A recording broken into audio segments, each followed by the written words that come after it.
The constant shitpost of Dirty Bomb's Steam charts on the Reddit gave me an idea to create a timeline of Dirty Bomb's recent updates from December 2017 to June 2018, focusing on what the Reddit feels are the biggest issues and line them up with the Steam charts to see if there's a correlation in the player base. But before any of that, I think it's important to highlight Dirty Bomb's major accomplishment. And it is glorious!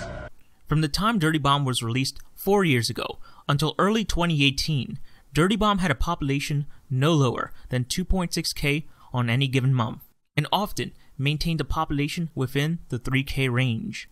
All games suffer player losses due to attrition and natural decay over time, but for 3 whole years after it was released, it had a player base greater than what many MMOs live on. Dirty Bomb, a niche product birthed from a long-dead genre, was a phenomenal success. In regards to the Steam chart, changes in the game often don't have an immediate effect. It's often delayed and gradual. One update alone does not kill a game, but it's a compounding of bad decisions and or circumstances. Our journey begins in 2017, during the months leading up to the current decline. 2017. Late November, a balance patch that nerfed burst rifles and buffed shotguns was released. By late November, early December, the population was at 3.6k concurrent. On December 7th, the Nuclear Winter Update went live, introducing weapon skins and merc decks, while also kicking off the winter event. On the whole, it went off smoothly. By the end of this month, player counts dropped to 2.6k. Not alarming, because the holidays were just wrapping up, but it gives us a number to hold on to. 2017 in totality was a successful year for Dirty Bomb, marked by a separation from Nexon and a staff increase, followed by high quality and rapid updates and content. 2018. January 23, the Lead and Iron Update. In a nutshell, this update took a step forward in suppressing view kick. Fragger was nerfed, and burst rifles received a tweak, but are still not in a good place. The MP400 was nerfed, and shotguns had their range reduced, but overall the community still thinks they remain a bit too powerful. By February, the population remained static. Hunter was released at this time, but that was overshadowed by the Phantom rework, which, in summary, was the most poorly received update since Javelin. From this point on also marks a continuous decline in the total population numbers. Historical lows of peak concurrent players follow all months after February. March 19 saw the first of the Phantom fixes. His visibility and audio was increased, as well as the VFX for his EMP fixed. March 28 saw the removal of a community fix for Phantom, which was adjusting the render scale. This was replaced with another official update to further increase Phantom's visibility. April 18 saw the event Melee Mayhem. The long-hated view kick was removed in this update, and Phantom once again received a tweak to have his refractive suit's audio increased.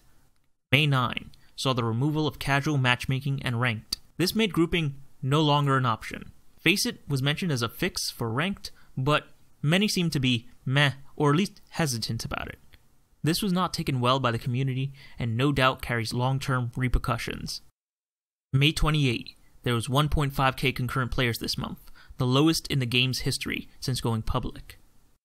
June 6 saw the rework of the mission system, and was taken anything but well. Some focused on the reality of this being a credit nerf, especially to those who are new and less skilled players, while other users, who did not have a substantial amount of time to play, were peeved about the increase in grind. Do these updates add up with the massive loss in player base this year? No, at least not entirely. Dirty Bomb's player base dropped 50% to 1.5k in just a few months, after maintaining a player base of around 3k for 3 whole years.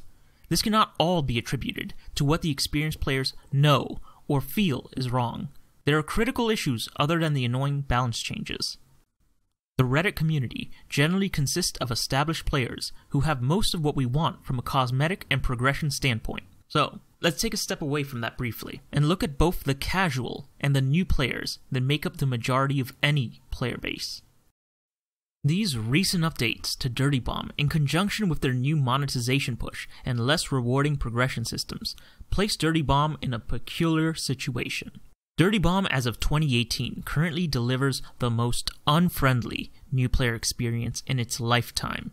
New and casual players now have to grind so much harder to just unlock the characters they want to play, not to mention what it takes for them to get the card they want for one merc.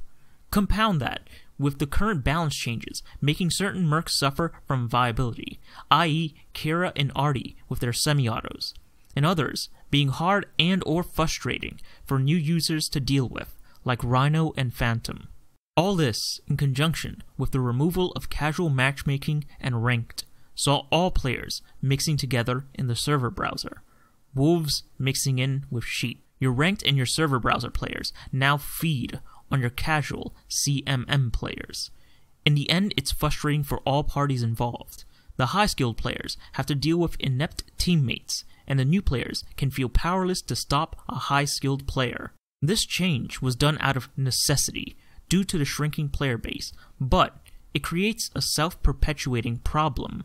On top of this, new content supersedes updating old content as the main driving force for player retention and renewed interest. This game has not received a major map since December 2017, and the merc released this year had its momentum stopped dead by the Phantom rework, released at the same time.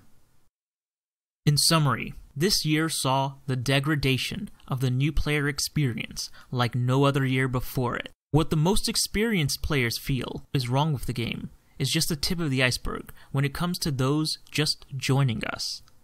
From our point of view, we can't see Rome burning, but with the Steam charts, we can count the dead. With this in mind, I want to pose a question to you. If your account was wiped, would you start all over today as a new player? If so, why? If not, what incentives or changes would DB have to make to win you over?